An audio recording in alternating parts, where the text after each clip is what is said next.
Book 18, The Shield of Achilles.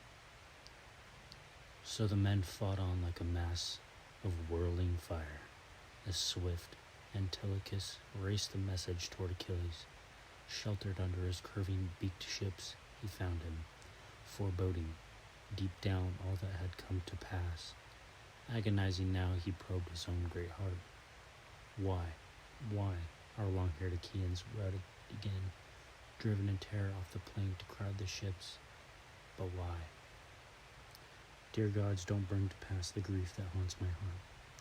The prophecy that mother revealed to me one time, she said the best of the Myrmidons, while I lived, would fall at Trojan hands and leave the light of day. And now he's dead. I know it. Menelaus, his gallant son, my headstrong friend.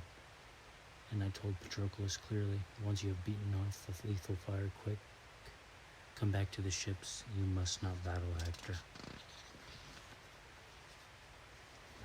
As such fears went churning through his mind, the warlord Nestor's son drew him near. Now, streaming warm tears to give the dreaded message. Ah, son of royal Peleus, what you must fear from me. What painful news. Would to God it had never happened. Patroclus has fallen. They're fighting over his corpse. He's stripped, naked. Hector with that flashing helmet. Hector has your arms. So the captain reported. A black cloud of grief came shrouding over Achilles, both hands clawing the ground for soot and filth. He poured it over his head, fouled his handsome face, and black ashes settled onto his fresh, clean war shirt. Overpowered in all his power, sprawled in the dust, Achilles lay there, fallen. Tearing his hair, defiling it with his own hands, and the women he and Patroclus carried off as captives caught the grief in their hearts and kneed and wailed. Out of the tents they ran to wring the great Achilles. All of them beat their breasts with clenched fists. Sank to the ground, each woman's knees gave way. Antilochus, kneeling near, weeping uncontrollably, clutched Achilles' hands as he wept his proud heart out, for fear he would slash his throat with an iron blade. Achilles suddenly loosed a terrible wrenching cry, and his noble mother heard him. Seated near her father, the old man of the seas, the salt green depths. And she cried out in turn, and immortal sea nymphs gathered around their sister, all the Nereids, dwelling down the sounding depths. They all came rushing now, glitter, blossoming spray in the swells of embrace. Fair isle and shadowy cavern, mist and spindrift, ocean nymphs of the glances pooling deep and dark, race with the waves in the headland's hope and safe haven. Glimmer of honey, suave and soothing, whirlpool, brilliance, bounty, and first light in the speeder of ships and buoyant power. Welcome home, and bather of meadows and master's lovely consort. Gift of the sea, eyes of the world, and the famous milk-white, calm and truth, and never wrong, and the queen who rules the tides in beauty, and in rush, glory, and healer of men, and the one who rescues kings. And sparkler, down from the cliffs, sleek-haired strands of sand, and all the rest of the Nereids dwelling down the depths. The silver cave was shimmering full of sea nymphs, all in one mounting chorus, beating their breasts, as Thetis launched the dirge. Hear me, sisters, daughters of Nereus, so you all will know it well. Listen to all the sorrows welling in my heart. I am agony, mother of grief and greatness, O my child. Yes, I gave birth to a flawless, mighty son, the splendor of heroes, and he shot up like a young branch. Like a fine tree I reared him, the orchard's crowning glory, but only to send him off in the beaked ships to Troy, to battle Trojans. Never again will I embrace him striding home through the doors of Peleus' house. And long as I have him with me still alive, looking into the sunlight, he is racked with anguish. And I go to his side. Nothing I do can help him, nothing. But go I shall to see my darling boy, to hear what grief has come to break his heart. while he holds back from battle. So Thetis cried as she left the cave, and her sister swam up with her, all in a tide of tears and billowing round them now. The groundswell heaved open, and once they reached the fertile land of Troy, they all streamed ashore, row on row, in a long cortege, the sea nymphs filling up where the Myrmidon ships lay hauled, clustered closely round the great runner Achilles, as he groaned from the depths. His mother rose before him, and sobbing a sharp cry, cradled her son's head in her hands, and her words were all compassion, winging pity. My child, why in tears? What sorrow has touched your heart? Tell me, please. Don't harbor it deep inside you. Zeus has accomplished everything you wanted. Just as you raised your hands and prayed that day, all the sons of Achaea are pinned against the ships, and all for want of you. They suffer shattering losses. And groaning deeply, the matchless runner answered, O dear mother, true. All those burning desires Olympian Zeus has brought to pass for me. But what joy to me now. My dear comrade's dead, Patroclus. The man I loved beyond all other comrades, loved as my own life, I've lost him. Hector's killed him, stripped the gigantic armor off his back, a marvel to behold my burnished gear. Radiant gifts the gods presented Peleus. That day they drove you into a mortal's marriage bed. I wish you lingered deep with the deathless sea nymphs, who lived at ease, and Peleus carried home a mortal bride. But now as it is, sorrows, unending sorrows, must surge within your heart as well, for your own son's death. Never again will you embrace him striding home. My spirit rebels. I've lost the will to live, to take my stand in the world of men, unless, before all else, Hector's battered down by my spear and gasps away his life, the blood price for Patroclus, Menoetius' gallant son, he's killed and stripped. And groaning deeply, the matchless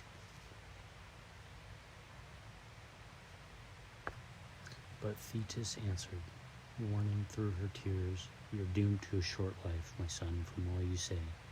For hard on the heels of Hector's death, after death, your death must come at once. Then let me die at once, Achilles burst out, despairing. Since it was not my fate to save my dearest comrade from his death, look a world away from his fatherland, he's perished, lacking me, my fighting strength to defend him. But now, since I shall not return to my fatherland, nor did I bring one ray of hope to my Patroclus, nor to the rest of all my steadfast comrades, countless ranks struck down by mighty Hector. No, here I sit by the ships, a useless deadweight on the good green earth. I, no man my equal among the bronze-armed Achaeans, not in battle, only in wars of words that others win. If only strife could die from the lives of gods and men, and anger that drives the sanest man to flare in outrage. Bitter gall, sweeter than dripping streams of honey that swarms in people's chests and blinds like smoke. Just like the anger Agamemnon, king of men, has roused within me now. Enough. Let bygones be bygones. Done is done. Despite my anguish, I will beat it down. The fury mounting inside me, down by force. But now I'll go and meet that murderer head on. That Hector who destroyed the dearest life I know. For my own death, I'll meet it freely, whenever Zeus and the other deathless gods would like to bring it on. Not even Heracles fled his death, for all his power, favorite son, as he was to Father Zeus the king. Fate crushed him in Hera's savage anger, and I too, if the same fate waits for me. I'll lie in peace once I've gone down to death, but for now, the moment, let me seize great glory, and drive some woman of Troy, or deep-breasted Dardan, to claw with both hands at her tender cheeks and wipe away her burning tears as the sobs come choking from her throat. They'll learn that I refrained from war a long time. Don't try to hold me back from the fighting, mother. Love me as you do, you can't persuade me now. The goddess of the glistening feet replied, "Yes, my son, you are right. No coward's work to save your exhausted friend from headlong death. But your own handsome war gear lies in Trojan hands, bronze and burnished, and Hector in that flashing helmet. Hector glories in your armor, strapped across his back. Not that he will glory in it long, I tell you. His own destruction hovers near him now. Wait, don't fling yourself in the grind of battle yet. Not till you see me coming back with your own eyes. Tomorrow I will return to you with the rising sun, bearing splendid arms from Hephaestus, god of fire." With that vow she turned away from her son and faced and urged her sisters of the deep.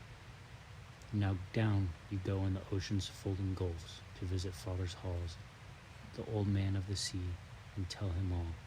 I am on my way to Olympus heights, to the famous smith Hephaestus. I pray he'll give my son some fabulous armor full of the gods' great fire."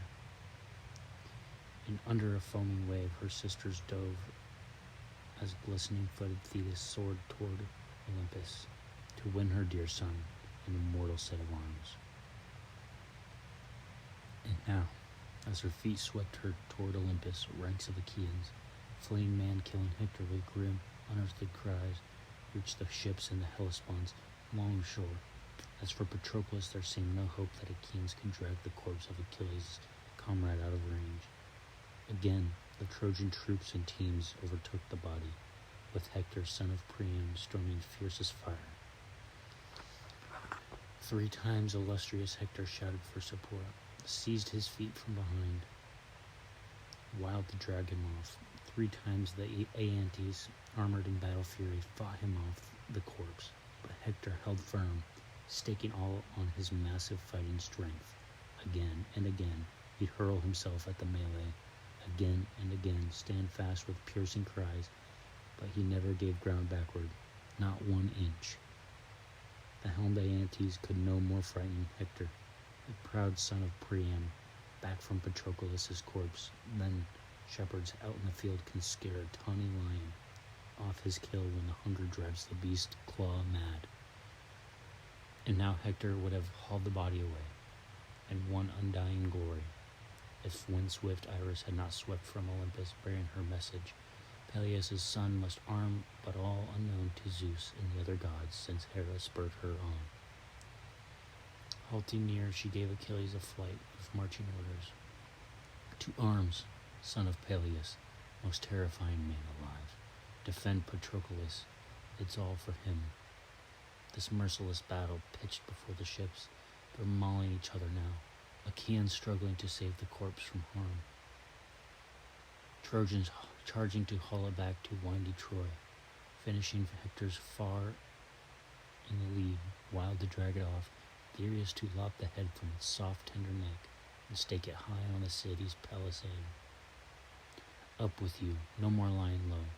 Writhe with shame at the thought Patroclus may be sport for the dogs of Troy. Yours, the shame will be yours, if your comrade's corpse goes down to the dead defiled. But the swift runner replied, "Immortal Iris, what god has sped you here to tell me this?" Quick as the wind, the rushing Iris answered, "Hera winged me on, the illustrious wife of Zeus, but the son of Cronus, throned on high, knows nothing, nor does any other immortal housed on Olympus shrouded deep in snow." Achilles broke in quickly, "How can I go to war? The Trojans have my gear, and my dear mother told me I must not arm for battle, not till I see her coming back with my own eyes. She vowed to bring me burnished arms from the god of fire. I know of no other armor. Whose gear could I wear? None but Telamonian Ajax's giant shield, but he's at the front, I'm sure, engaging Trojans, slashing his spear to save Patroclus' body." Quick as the wind, the goddess had a plan. "We know, we too, they hold your famous armor. Still, just as you are, go out to the broad trench and show yourself to the Trojans. Struck with fear at the sight of you, they might hold off from attack, and Achaea's fighting sons get second wind, exhausted as they are. Breathing room in war is all too brief. and Iris, racing the wind, went veering off as Achilles, Zeus's favorite fighter, rose up now, and over his powerful shoulder, Pallas slung the shield, the tremendous storm shield, with all its tassels flaring, and crowning his head, the goddess swept a golden cloud, and from it she lit a fire to blaze across the field. As smoke goes towering up the sky from out a town, cut off on a distant island under siege, enemies battling round it, defenders all day long, trading desperate blows from their own city walls. But soon as the sun goes down, the signal fires flash, rows of beacons blazing into the air to alert their neighbors, if only they'll come in ships to save them from disaster. So now from Achilles' head the blaze shot up the sky. He strode up from the rampart, took his stand at the trench, but he would not mix with the milling Argive ranks. He stood in awe of his mother's strict command. So there he rose and loosed an enormous cry, and off in the distance Pallas shrieked out too, and drove unearthly panic through the Trojans. Piercing loud as the trumpet's battle cry that blasts from murderous raiding armies ringed around some city.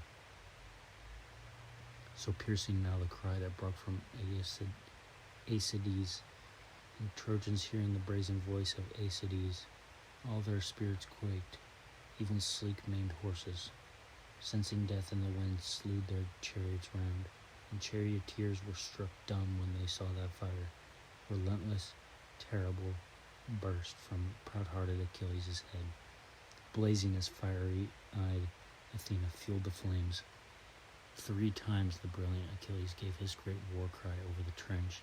3 times the Trojans and famous allies whirled in panic, and 12 of their finest fighters died then and there, crushed by chariots, impaled on their own spears. And now the exultant Argives seized the chance to drag Patroclus' body quickly out of range and laid him on a litter. Standing round him, loving comrades mourned, and the swift runner Achilles joined them, grieving, weeping warm tears when he saw his steadfast comrade laying dead on the bier, mauled by tearing bronze, the man he sent to war with team and chariot, but never welcomed home again alive.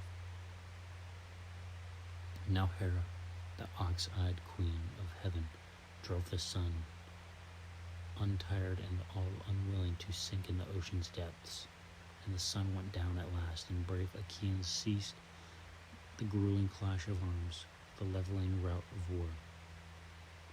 And the Trojans in turn far across the field, pulling forces back from the last rough assault, freed their racing teams from under chariot yokes, but before they thought of supper, grouped for council, they met on their feet. Not one of them dared to sit for terror seized them all. The great Achilles, who held back from the brutal fray so long, had just come blazing forth. Panthous' son, Polydamas, led the debate, a good clear head, and the only man who saw what lay in the past and what the Trojans faced. He was Hector's close comrade, born on the same night, but excelled at trading words as he at trading spear thrusts. And now with all goodwill, Polydamas rose and spoke. Weigh both sides of the crisis well, my friends, when I urge this. Draw back to the city now. Don't wait for the holy dawn to find us here afield. Ranged by the ships, we were too far from our walls, as long as that man kept raging at royal Agamemnon. The Argive troops were easier game to battle down. I, too, was glad to camp tonight on the shipways, hopes soaring to seize their heavy rolling hulls, but now racing Achilles makes my blood run cold. So wild a man's fear, he will never rest content, holding out on the plain where Trojans and Argives met halfway, exchanging blows in the savage onset. Never. He will fight for our wives, for Troy itself. So retreat to Troy. Trust me, we will face disaster. Now, for the moment, the bracing God-sent night has stopped the swift Achilles in his tracks. But let him catch us lingering here tomorrow, Just as he rises up in arms, there may be some well who will sense his fighting spirit all too well. You'll thank your stars to get back to sacred Troy, whoever escapes him. Dogs and birds will have their fill of Trojan flesh by heaven. Battalions of Trojans, pray God such grief will never reach my ears. So follow my advice, hard as it may seem. In the great wall, tonight conserve our strength in the meeting place, in the great walls and deeds, and timbered doors we hung. Well planned, massive, and bolted tight, will shield the city. But tomorrow at daybreak, armed to the hilt for battle, we man the towering ramparts. All the worse for him, if Achilles wants to venture forth from the fleet, fight us round our walls, back to the ships he'll go. Once he's lashed the power out of his rippling stations, whipping them back and forth beneath our city walls, not even his fury will let him crash our gates. He'll never plunder Troy. Sooner the racing dogs will eat him raw. Helmet flashing, Hector wheeled with a dark glance. No more, Polydamas. Your pleading repels me now. You say go back again. Be crammed inside the city. Aren't you sick of being caged inside those walls? Time was when the world would talk of Priam's Troy as the city rich in gold and bronze, but now our houses are stripped of all their sumptuous treasures. Troves, sold off and shipped to Phrygia, lovely Maeonia, once great Zeus, grew angry. But now, the moment the son of crooked Cronus allows me to see some glory here at the ships and pin these Argives back against the sea. You fool, enough. No more thoughts of retreat paraded before our people. Not that one Trojan will ever take your lead. I'll never permit it. Come, follow my orders. All obey me now. Take supper now, take your post through camp, and no forgetting the watch, each man wide awake. And any Trojan so weighed down, so oppressed by his own possessions, let him collect the lot, pass them round to the people, a grand public feast. Far better for one of ours to reap the benefits than all the marauding Argives. Then, as you say, tomorrow at daybreak, armed to the hilt for battle, we slash to attack against their deep curved holes. If it really was Achilles who reared beside the ships, all the worse for him. If he wants his fill of war, I for one, I'll never run from his grim assault. I'll stand up to the man, see if he bears off glory, or I bear it off myself. The god of war is impartial. He hands out death to the man who hands out death. So Hector finished. The Trojans roared assent. Lost in folly, Athena had swept away their senses. They gave applause to Hector's ruinous tactics, none to Polydamas, who gave them sound advice. And now their entire army settled down to supper, but all night long the Argives raised Patroclus' dirge, and Achilles led them now in a throbbing chant of sorrow, laying his man-killing hands on his great friend's chest. Convulsed with bursts of grief like a bearded lion, whose pride of cubs a deer hunter has snatched away out of some thick woods, and back he comes, too late, and his heart breaks, but he courses after the hunter. Hot on his tracks, down glen on twisting glen, where can he find him? Gripped by piercing rage. So Achilles groaned deeply, crying out to his Myrmidons, "O my captains, how empty the promise I let fall that day I reassured Menoetius in his house. I promised the king I'd bring him back his son, home to Opois, covered in glory, Troy sacked, hauling his rightful share of plunder home.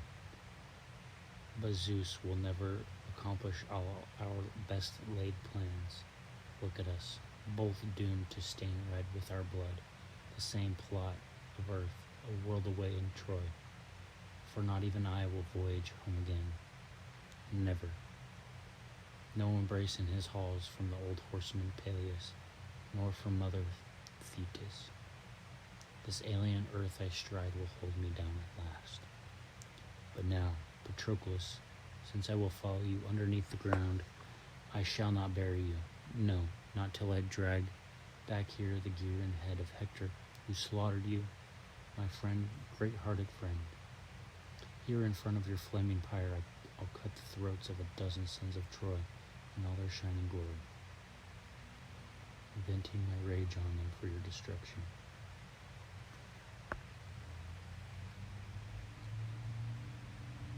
Till then, as you lie as you are beside my big ships, and round you the Trojan women in deep-breasted Dardans will mourn you night and day, weeping, burning tears, women we fought to win, strong hands and heavy lands, whenever we sacked rich cities held by mortal men.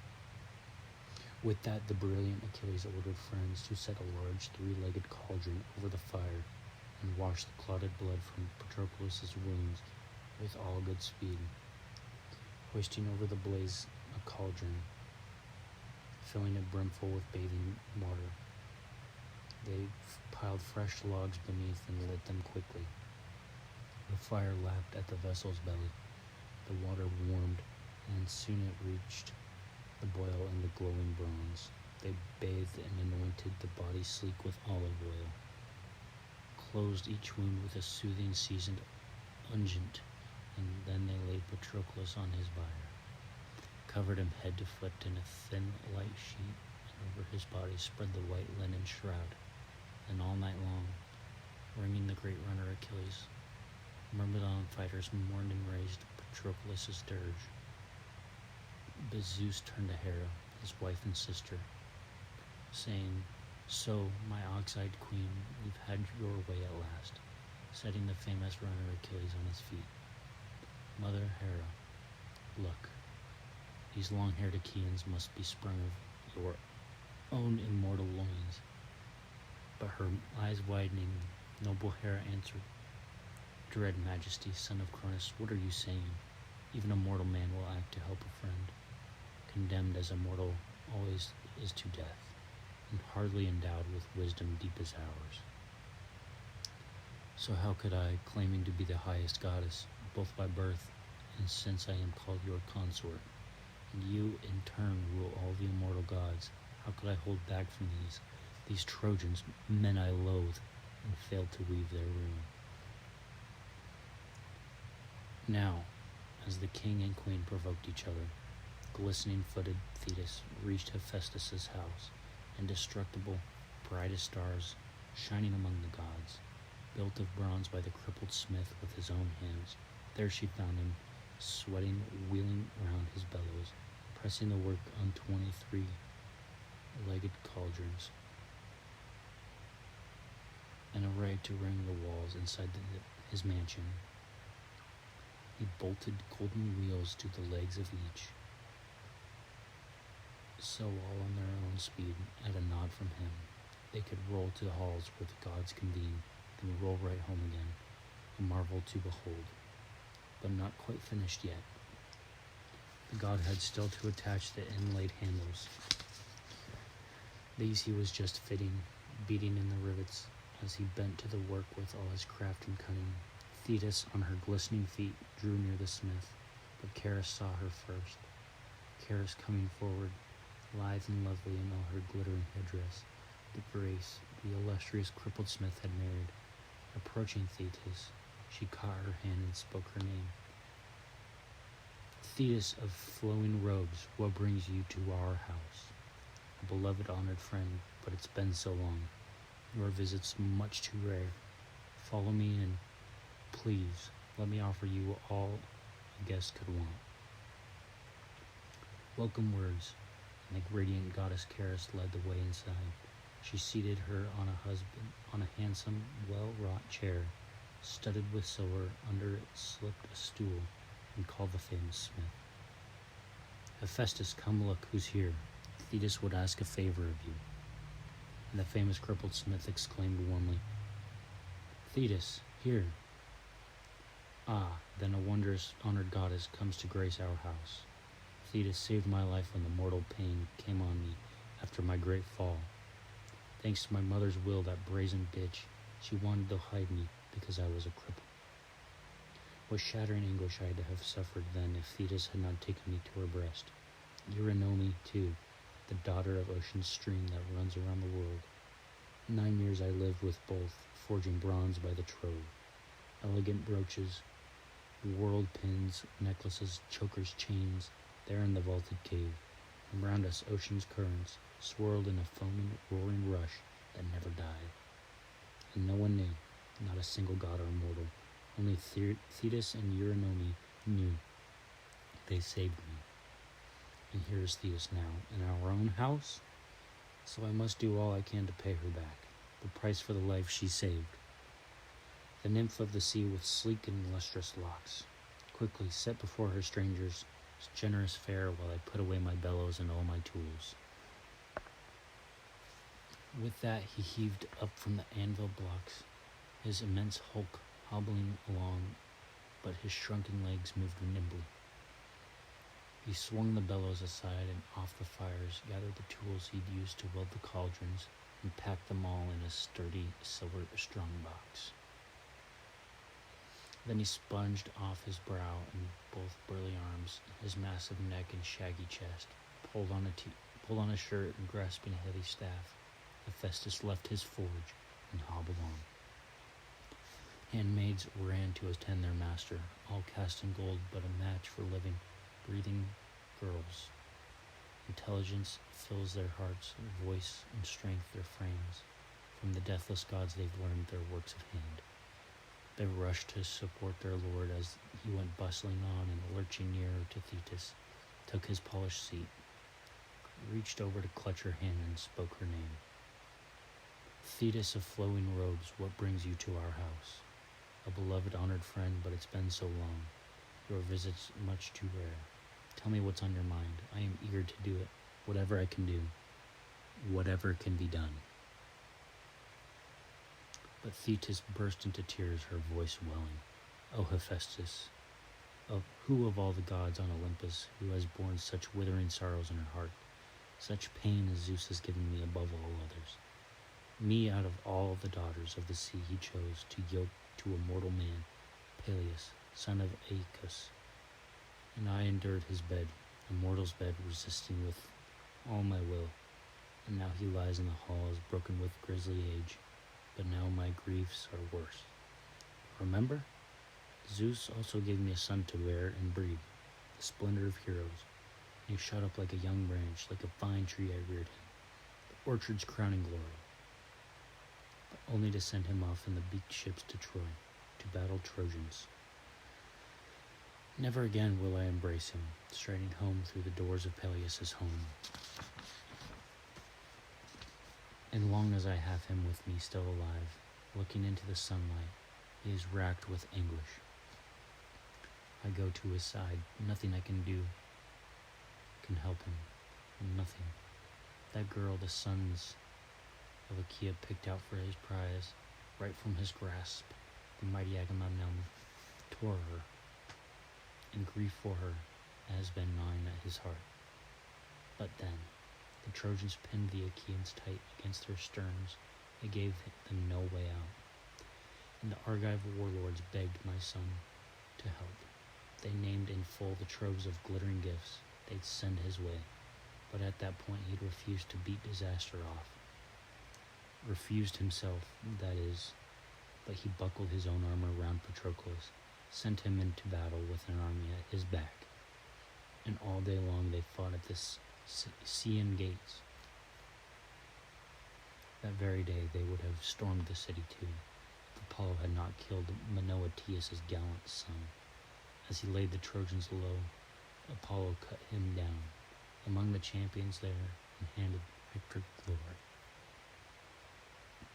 So now I come, I throw myself at your knees. Please help me. Give my son, he won't live long, a shield and helmet, and tooled greaves with ankle straps, and armor for his chest. All that he had was lost when the Trojans killed his steadfast friend. Now he lies on the ground, his heart is breaking. And the famous crippled smith replied, Courage! Anguish for all that armor, sweep it from your mind. If only I could hide him away from pain and death. That day his His grim destiny comes to take Achilles, as surely as glorious armor shall be his. Armor that any man in the world of men will marvel at through all the years to come, whoever sees its splendor. With that he left her there and made for his bellows, turning them on the fire, commanding, "Work to work." And the bellows, all 20, blew on the crucibles, breathing with all degrees of shooting fire heat as the god hurried on. A blast for the heavy work, a quick breath for the light, all precisely gauged to the god of fire's wish and the pace of the work in hand.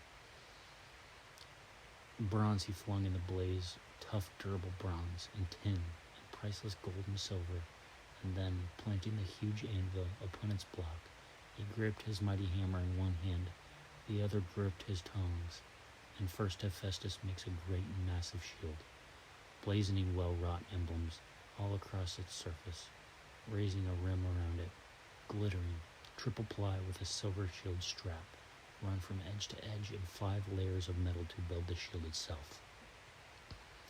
And across its vast expanse, with all his craft and cunning, the god creates a world of gorgeous immortal work.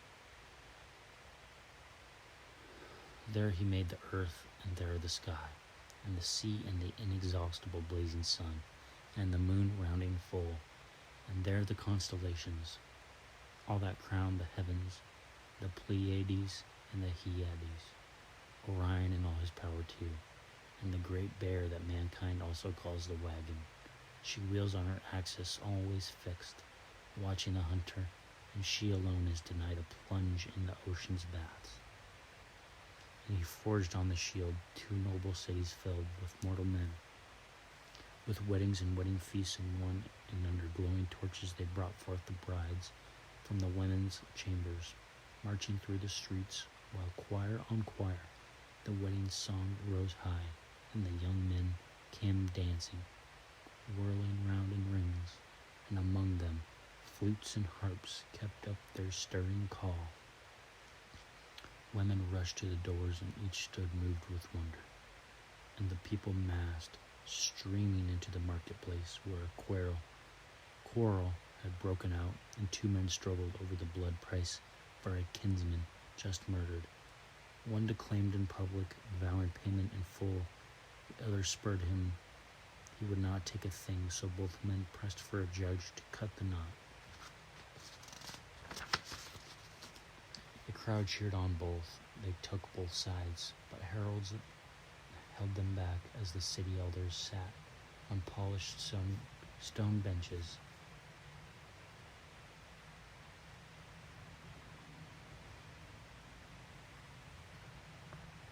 Forming the sacred circle, grasping in hand the staffs of voiced heralds, and each leapt to his feet to plead the case in turn. 2 bars of solid gold shone on the ground before them, a prize for the judge who'd speak the straightest verdict.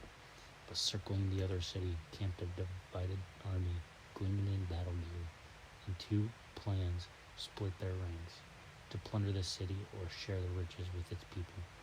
Hoards the handsome citadel stored within its depths, but the people were not surrendering. Not at all. They armed for a raid, hoping to break the siege. Loving wives and innocent children standing guard on the ramparts, flanked by elders bent with age, as men marched out to war. Ares and Pallas led them, both burnished gold the attire they donned, and great, magnificent in their honor, gods for all the world, looming up in their brilliance, towering over troops, and once they reached the perfect spot for attack, a watering place where all the herds collected, where they crouched, wrapped in glowing bronze. Detached from their ranks, 2 scouts took up their posts, the eyes of the army waiting to spot a convoy.